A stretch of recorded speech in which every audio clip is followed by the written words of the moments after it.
Hi, everyone. Good afternoon. I'm so glad everyone was able to join us today for our session on multiculturalism in USA with Mr. Sulaiman.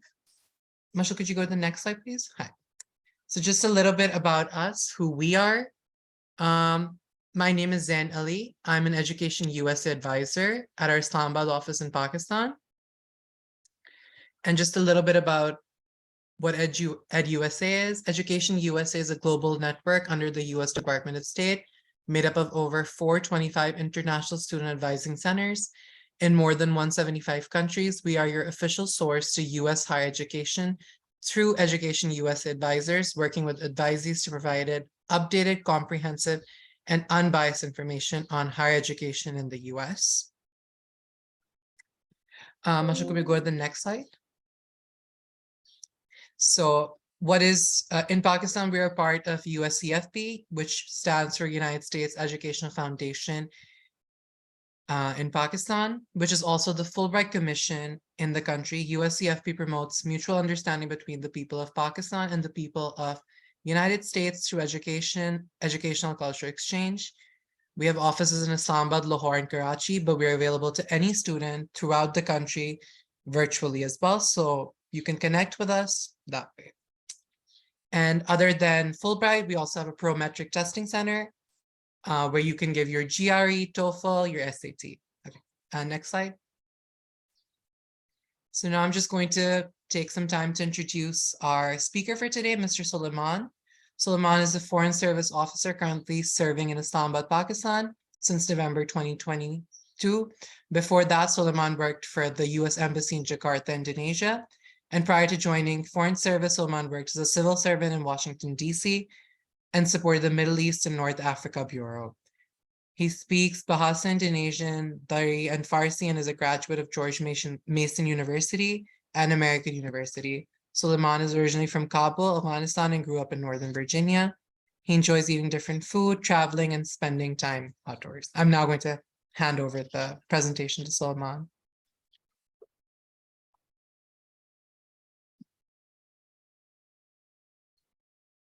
Okay, well, thank you. Thank you for the introduction, and I'm happy to be here connecting with you all virtually. This topic is extremely important to me because I think we all know that multiculturalism is a part of the United States, and I am a product of it. So when I was asked to share and talk about this topic, I was very excited. Before I jump into it, I just want to make sure everyone understands what it is. Basically, the study of what multiculturalism is it's the study of ethnicity or cultural diversity within the United States. And as I said, why it's important, a lot of people know that the US is a country that's made up of different people from different backgrounds. As you heard in my bio, I was born in Kabul. My family immigrated, and I was able to study and work hard. And now I'm in a position to represent the country that allowed me to start from scratch. And one thing, multiculturalism is not new. It's not part of America. And as recently, it has always been part of the United States.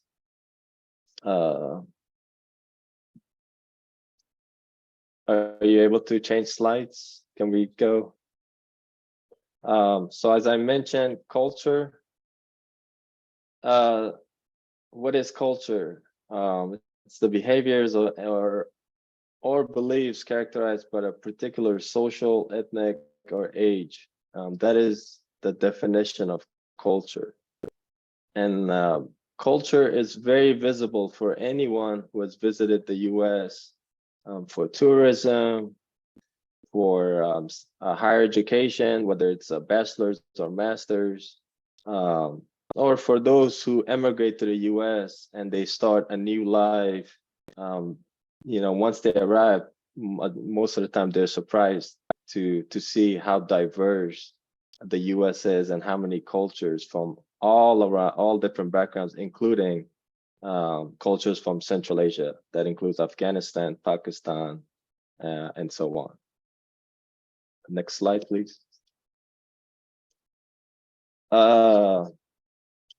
There are two metaphors that people talk about, and this is something that I learned as a young adult, that I'd always hear about these metaphors, but I did not know what it meant. And I felt like it's worth talking about briefly. These are two metaphors that people use to kind of explain or describe what the United States is. You may have heard it's a salad bowl or a melting pot. The map, you can see I have a picture of all the world maps within the US, and I'll briefly explain what those two metaphors mean exactly. Next slide, please. So you may have heard what is a melting pot. The term or the phrase melting pot, it implies basically that when immigrants have to go to either fit or blend in a society of their new home. This is a good example of this will be for those who emigrate to the US and they start from beginning. And part of that new beginning is for them to blend in within the American culture, to create a new, unique, bringing their own. That's an example of that is, again, my family. I was not born in the US. A lot of people are surprised. I always have to explain. They may not think that I'm an American, or they'll say, "Oh, what's your story?" And that's like, I am an American and my family had to go. So today, there's a part of my identity is American and Afghan. And that's something that I enjoy sharing with people, because it's like, oh, wow, I did not know that. But that is the culture where, my family came to a new place and they blended the Afghan with the American culture. The second metaphor is called a salad bowl, and that implies on immigrants retaining their cultural identity. Both of these are very, they're very similar in ways and the way it's defined. So there's no right or wrong. This is constantly being talked. It's a good discussion to have when you're hanging out with friends on how you would define the US. But it could be one or the other. And this is for those who are retaining and coming there, and it's called pluralism. Next slide, please. This is President Jimmy Carter. He was a 39th president. One of my favorite quotes from him, and he was one of my favorite. I studied political science, so I focused on Jimmy Carter for many reasons. But in one of his speeches, he defined, he talked about diversity in the United States. And here's a quote of him saying, "We become not a melting pot, but a beautiful mosaic. Different people, different beliefs, different yearnings, different hopes, different dreams." To me, this is powerful because, there are a lot of people, for all the reasons that he mentioned, that go to the US, and it's not a competition. It's more of, blending in and bringing what they have to have that identity, whether it's, from home, from their culture. I mean, bringing it into the United States and starting that new hope, whether it's as a young age or as an adult, whether it's in teaching, bringing that and making sure that they have that opportunity and that they feel that they're part of that society. So to me, this is what, it's worth sharing. But for him, he didn't want to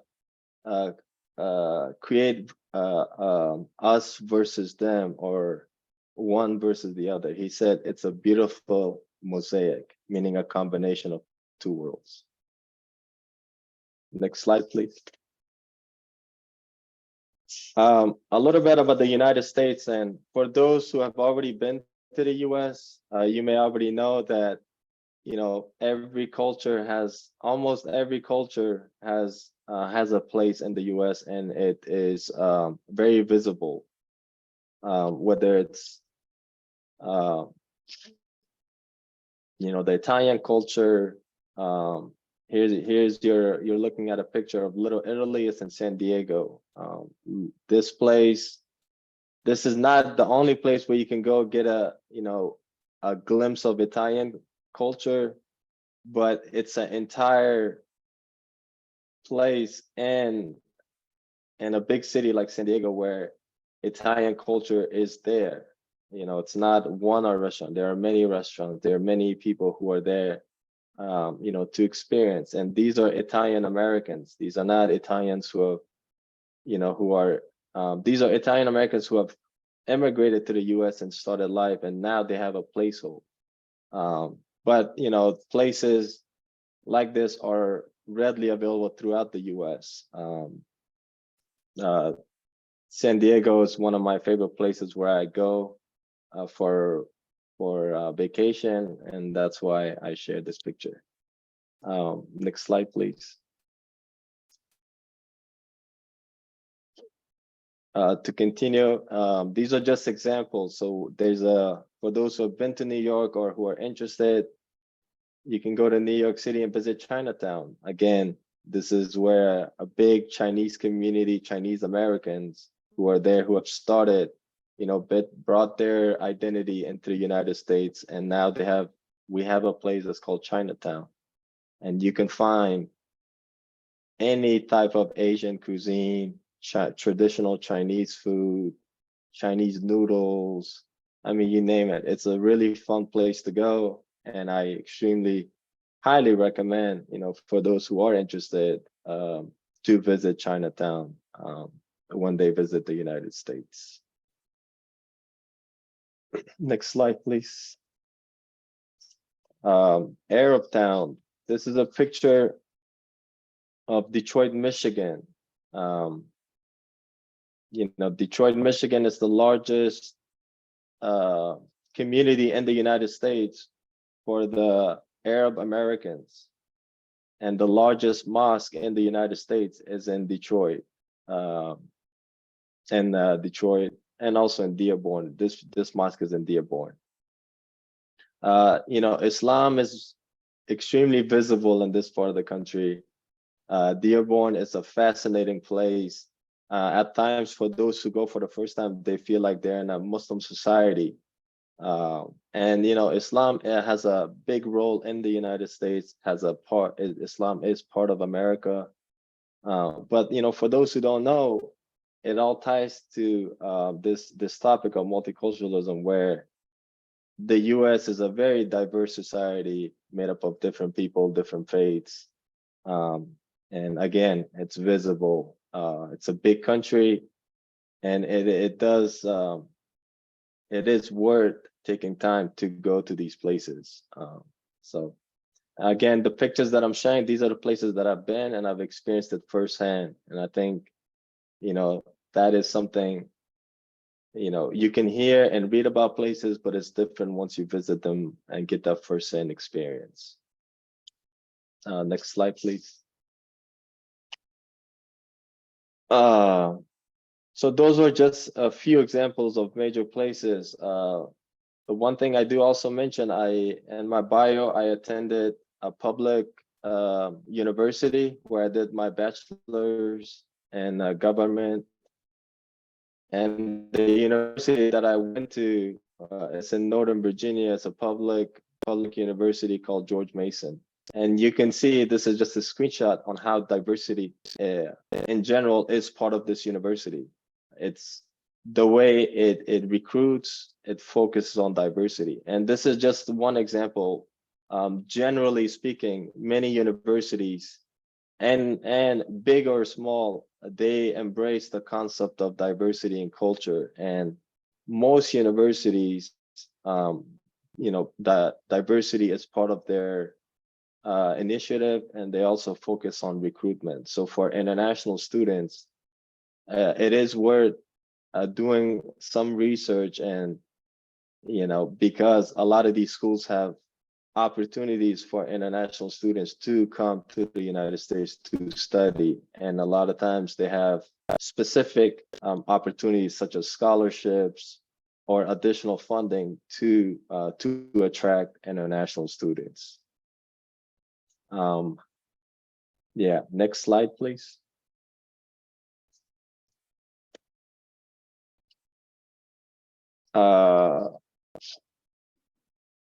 A little bit about myself, as being a US diplomat, it's been incredibly amazing and enjoyable in so many ways. A lot of times I've served in 4 countries now. 2 of the most recent ones, 2 of the 4 have been largely Islamic countries. Pakistan, which is made up of 200+ million people. And I've been here for about 6 months. It's been an amazing time so far, not only working, but also getting an opportunity to meet Pakistanis, either virtually or in person. And also my experiences, I've worked in South Africa and Morocco prior to Indonesia. Indonesia being the largest Muslim country. So in every place I've been representing the United States as a US diplomat has been different and in good ways. And it's, at times, people look at you differently, but it only opens up a segment to share your story. I think we all have a story, we all have our identities, we all have our values and what's important to us.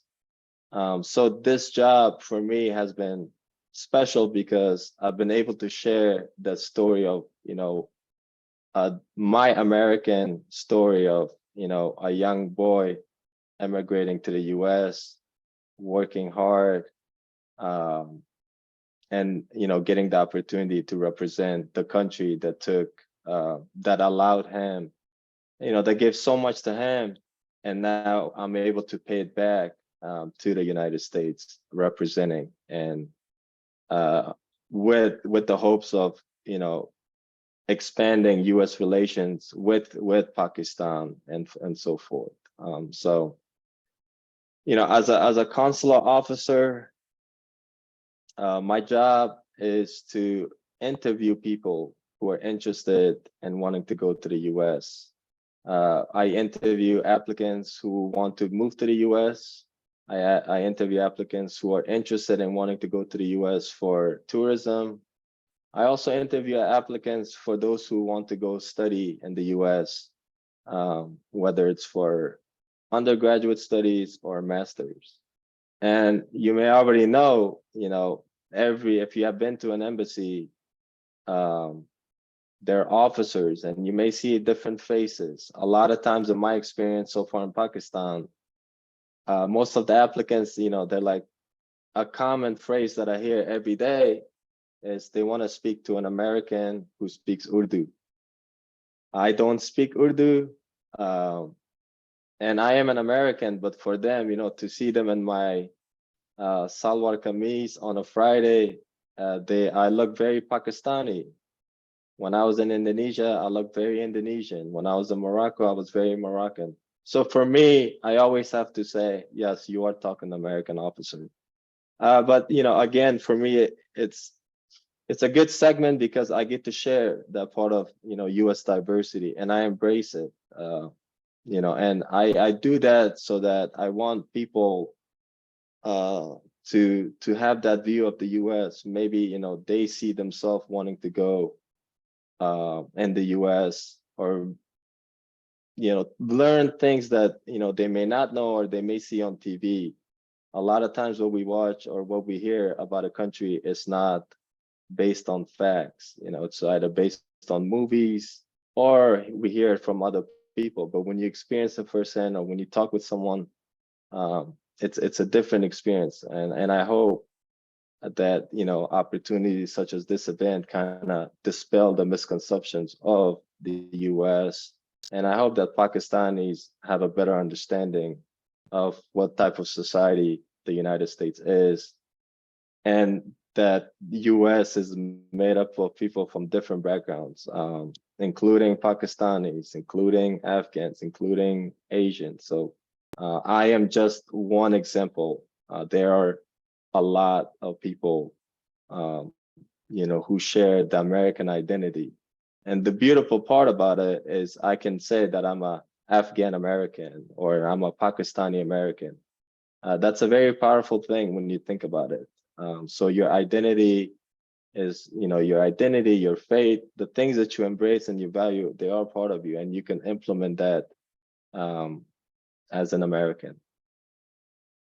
I do want to leave time for questions, and on top of that, I'm happy to answer you know, consular questions as well, as I know that Education USA focuses on outreach programs, but also for those, you know, who are interested in higher education in the US, because that's something that I work with daily with applicants. So thank you, and feel free to ask anything you like. Yeah, everybody. So we have a Q&A box. Whatever questions you have, just start writing them in the Q&A box and we'll get to them and we'll be able to answer all of the questions you have.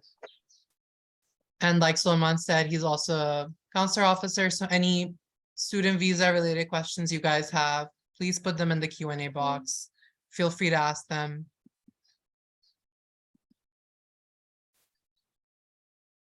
Okay. So we have one question. I think this person might have joined late. They're asking, so are you Afghan? I think they might have joined late. No problem. Yes, I am Afghan American, and I'm a US diplomat in Pakistan. But originally I'm from Kabul, Afghanistan. Yes. Okay, okay, somebody's asking, in your experience, how could we reduce chances of culture shock once we get to the US? Wow. That is a fantastic question. So getting cultural shock, you know, it can be a good thing. You know, it's a way of you learning. And at times it's exciting. To reduce culture shock is, you know, by reading, you know, speaking to people. I can use myself as an example. I move to a different country every 2 to 3 years. I am constantly learning about different people, their culture, so it's, you know, as an adult, there are times where I'm, you know, shocked going to a new place. A good example, you know, is Pakistan. I came here thinking that I was well aware of the Pakistani culture. This is my first Ramadan here and I'm fasting. I've noticed that Pakistani culture is so different than Afghani culture, where when we break fast, you know, we break fast with the savory, not the sweets. So every time I break fast here, it's the fruit chat. There's lots of sweets that people have noticed. To me, that was a shock. You know, instantly I said, that's so much sweets breaking fast with. Where in Afghanistan and the Afghani culture, we have, you know, you break your fast with the savories and then the sweets come later with tea. That's just one example that I've experienced in the past 2 weeks. But, you know, for those who are going, specifically for those, let's say, who are going to the US to study and they're nervous about being the only one at a university, right? Because I think that's the common for folks. Their first exposures, they go either as a child or they go to the US to study. And a lot of times talking to people. There are groups, there are communities, and this is just you researching. You have a powerful platform called Google. Wherever you're going, just do a quick Google, and you'll notice that there are communities that embrace culture and diversity, and you can just go and say, hey, I'm new, I'm here. So that's my advice is, research, read, and talk to people, and don't be shy. That's part of it. But cultural shock in general, we're humans and we're gonna face it, whether we're, in our early young adult life or in our professional life. Okay, any other questions, guys? Please put them in the Q&A box. So one of the questions we usually get is like when people are applying for their student visa, when they go for their interview, what are you as a consular officer, as a visa officer looking for when you're interviewing them? Yeah, good question. What do officers, we like students who are prepared. We like to talk to students who are authentic. Authentic meaning that they have a purpose of why they want to go study in the US. And that reasoning doesn't have to be very, what I mean by authentic is it has to be something that they really want, they know that they're going to go do. If they're able to talk about their academic careers, if they're able to speak about the university that he or she have selected to go, just being prepared and being able to answer very basic questions. I think that's what officers like applicants. And it's very common for applicants to be nervous. You will be nervous, and we know that. So don't stress too much, but being prepared and being able to answer questions authentically, and these are very basic questions, that helps us make our decision-making easier. Yeah, a follow-up to that usually is like, what sort of questions then would you be asking? And like, how long would the visa interview typically last? Yeah, so again, I can only speak, every officer, they have their own window, they have their own style. The way they talk, the way they question, it's differently. But for me, if someone came up to my window for their visa interview, one of the questions I'd ask is, why do you want to study in the US? Or why did you pick this university? That's a very good question for me to understand who this applicant is and find out why he or she has selected this state. A follow-up question would be like, can you tell me about, how are you going to pay for your school? I know that the applicant knows that the cost of higher education is expensive. If the applicant is able to explain to me without shoving documents, documents are useful at times, but the officer wants to. This interview is important for the applicant to talk directly with the officer. So I honestly don't care about documents. A lot of times people shove documents under my window. My focus is the applicant, not the paperwork. And interviews are not meant to be long. They usually it could take 1 minute, it could take up to 3 minutes. But our job, we want Pakistanis to go study in the US. That is important for us. We enjoy, part of US being a diverse society is having the opportunity to allow people from different parts of the world to come and study in the US, because as I said earlier, this concept of multiculturalism and diversity, that is what makes America. So university, we as officers, we enjoy having to be able to say your visa is approved. That's very enjoyable for us. Okay, so we have another question. Somebody's asking, is it safe to send girls to the US for their education? Absolutely. The one thing that I'm always upfront with when I get these type of opportunities to talk to people, the US is a stable, safe society. You should not feel that it's dangerous. You shouldn't feel lonely. So the answer is yes, absolutely. That said, you know, the US is not a perfect society. You know, we have our difficulties, we have our challenges. But for those who are interested in wanting to study in the US, yes, US is safe, and girls or anyone, but to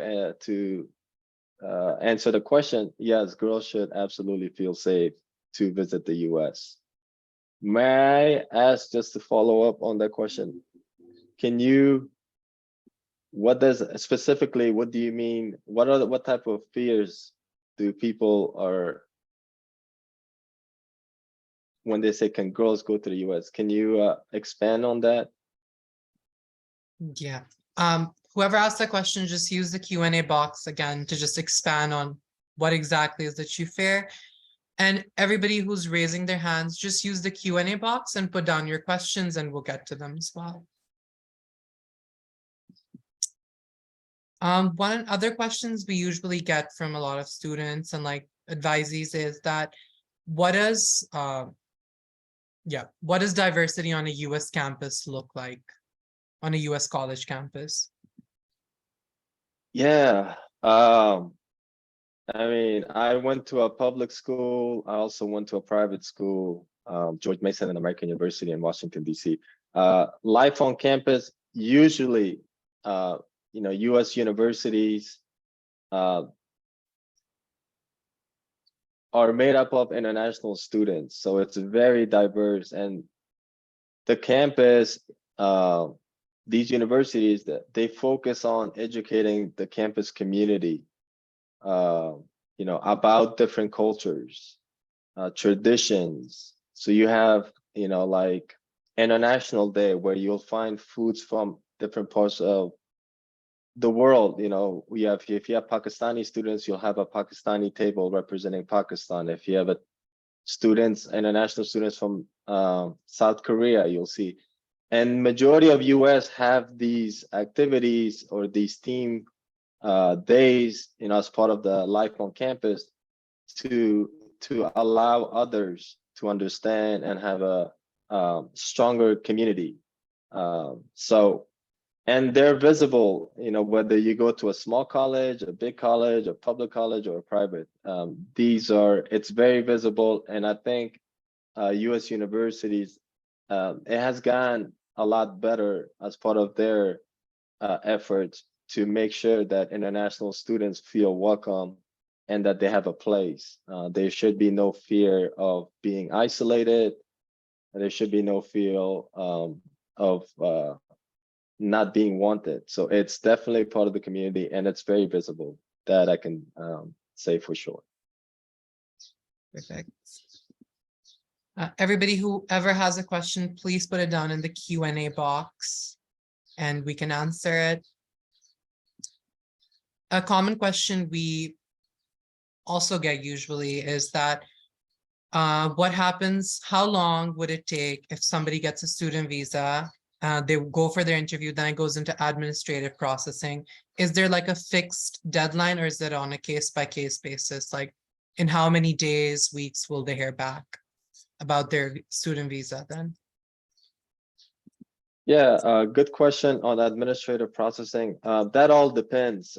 Usually that information that the officer asks, it's essential for the applicant to return that completely.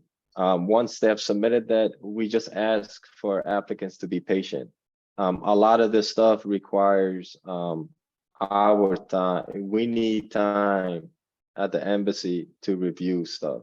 You know, the timeline, it could take up to 3 months, or it could take up to a month or a week. It all depends, and each applicant is different. But we don't have a concrete time, you know. So, but my advice to when I interact with my applicants, you know, I make sure that they understand what they need to submit to me, and I ask, you know, I ask for their patience, because it all depends. So more of a case by case. Sure thing. Okay, so the person who was asking if it was safe for girls, they elaborated. They're saying as a new student in a country and being a girl, once I'm there and I'm trying to adjust there, who can I contact that can help me adjust? Or like if I need something, are there going to be people for the student in the US who can help them with this transition? And if they're like unsure or like feeling unsafe. Okay, of course there are. For all new students coming to the United States for study from overseas, that includes Pakistanis who are either thinking of wanting to go to the US or who have already received and they're excited to go. Yeah, Um, a student. most universities, they offer international student organizations. There's also an international student office. Uh, these are organizations, and there within those organizations there are clubs. Um, that's a easy way to get connected and just expanding your horizons, right? Like you're there, you're new, you want to meet people. This is a journey, you know. Not only you're learning your academics, but part of your network, your friendship. There are organization clubs that would allow you to do that instead of you feeling that you're on this new big campus and you don't know where to go. There's lots of guidance, but start off by going to the international student office. They will lead you to an international student organization. Within those organizations, there are clubs that are aimed for newcomers, and a lot of times you'll meet folks from different countries all within a campus community. Or someone might say, oh, welcome, you're from Pakistan. Let me introduce you to my friend who's Pakistani American. Now you have a Pakistani American says, actually, if you want a good biryani for dinner, we can go to this restaurant. And right away, in your first week, you're excited, you have made friends, and now where do you know where you can go to have traditional Pakistani food? Or if you want to try, something else, those are the type of settings that most universities, and that's part of their efforts to make sure that newcomers from different parts of the world have access to. So absolutely. And yes, you're more than, and these organizations are also for, there's no separation between gender, male or female. These are open for all. Perfect. Anybody, if you have any more questions, if you're raising your hand, please just put it down in the Q&A box and we can get to that as well. Another question we often get is like, once you're on campus, for example, now, are students allowed to like, do they have like worship spaces or something like that for students of like different faiths? Like a lot of Pakistani students are Muslims. So do they have like spaces like that on campus where they can go and worship and like so on and so forth? Yes. Again, the US is a big country made up of 50 states. There are many universities, small colleges, community colleges. I can share from my experience, majority of universities have a place, have a club, it's the clubs as I mentioned. One, there's a place of worship. And if there isn't on the campus, there's usually guidance on where people from different faiths can go pray. So to those who are not aware, don't feel like you're going to be left out without a place to pray. There's most universities, public or private, they have organizations within that are called Muslim Student Associations. They're called MSAs. That's what the acronym is for. And within this is Muslims from different, it's Muslim Americans who are attending that university and Muslims from different parts of the world who are there at that university to study. This is a good way to not only take time and go focus on your religion, whether it's praying, whether you need time to meditate, or just simply meet others from different faiths. This is a great club to join. And within the MSAs, they have a place to worship, place to go for prayers. a place to go for, and take time to meet others. And within the MSA groups, they usually arrange different types of programs within the community. So they may have on Fridays have an imam come from a local mosque to that university, because there are times when it's hard for newcomers to drive to go to the masjid, right?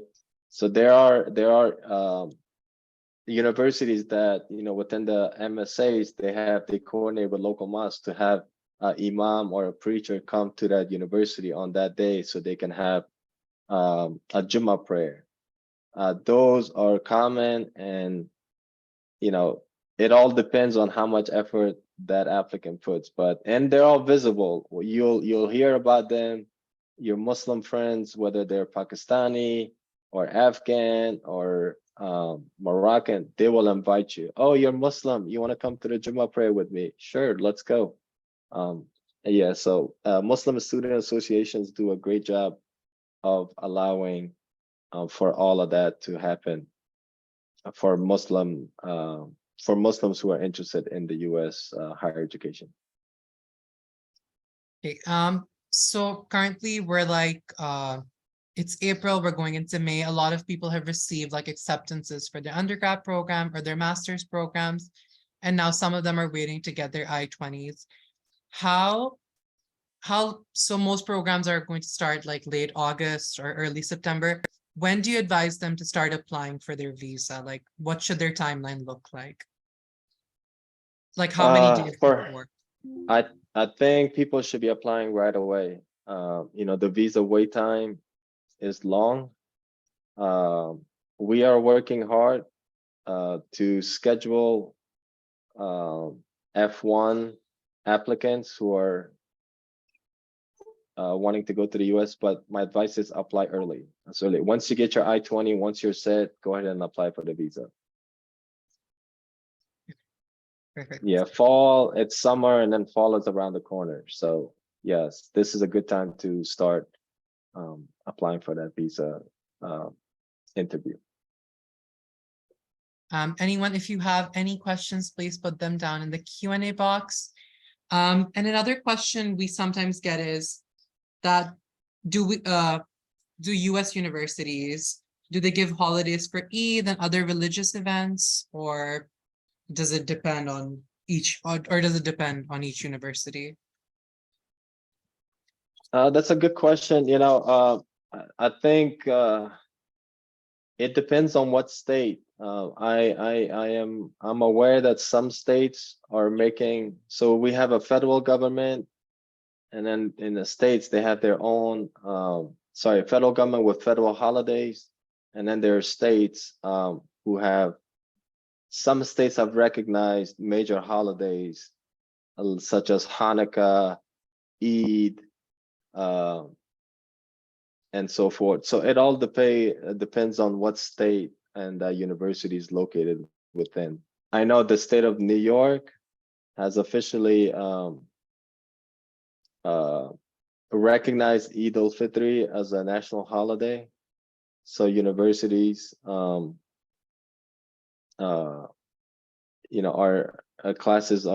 universities are closed, but that's I can't speak of all the other states. That would have to, that would require applicants to do some researching on their own. But I do want to mention, for those who have a holiday, while they're in school, a lot of times communicating with your teacher, with your professor, 99% of the time they're understanding, and they respect other faiths, and they know that, the international office, they're well versed of their international students. So don't be shy for asking, to have a day off on your, whether it's for Eid or a day that's significant, whether it's for you.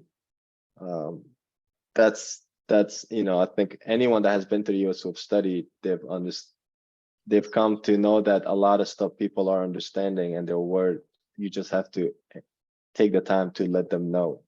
what is important to you and who are you. We have another question. Someone's asking, what is the difference between F1 and B1 visa? Okay, so a B1 visa is for, it's B1 is for business or pleasure. So people who are wanting to go to the US for a short term to visit New York City, you know, to go visit Chinatown, or to go to Florida to visit Disney. A good visa to apply for is for a B1 visa, which is for tourism. For those who are interested and wanting to go and study in the US, that's a F1. Now the F1, it's a completely different. This is not for tourism. This is for folks who want to go study, usually for 2 to 4 years, depending on what they're interested. To add to that, sometimes students want to go visit the US to get a feel of a university. And I've had this, you know, common question, what visa do I apply for if I want to go apply, visit a university, then come back? We recommend you applying for a tourist visa to go checking out the school. In fact, that's a good thing. If you're able to, you know, there's so many options. You can apply for a tourist visa, go visit the US, and then come back. And, you know, next year, say, I've decided that I want to go study in New York because they recognize Eid al-Fitr as a holiday. So if you're checking out a school but not wanting to study, that's a B1 visa. Or if you want to go visit your friends or visit Disney or Chinatown, if you want to go study, you will apply for a F1. They're very different visa class. If anyone has any other questions, please put in the chat box. Okay. Well, it doesn't seem like we have any other questions for this session. Michelle, could you go to the next slide, please?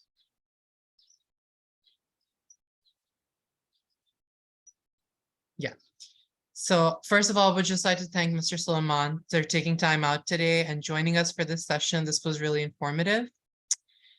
And also, if you still have any questions about this session, or if you want to ask any other questions, please feel free to reach out to us on these emails that are listed right in front of you. Each city has a different one. It's Islamabad@educationusa.org, Lahore @educationusa.org, and then Karachi @educationusa.org. And if you haven't already signed up for our advising services, please go on educationusa.pk/register today and sign up for advising services. And once again, I would just like to thank Mr. Sulaiman for joining us for this session. And if you're interested in more sessions with Education USA, please keep following us on our social media at USA Pakistan on Facebook, Twitter, and Instagram, and you'll see all our events. Once again, thank you, Mr. Sulaiman, and thank you everybody for joining. I will now conclude the session. Have a good evening, everyone. All right. Bye. Thank you. Bye-bye.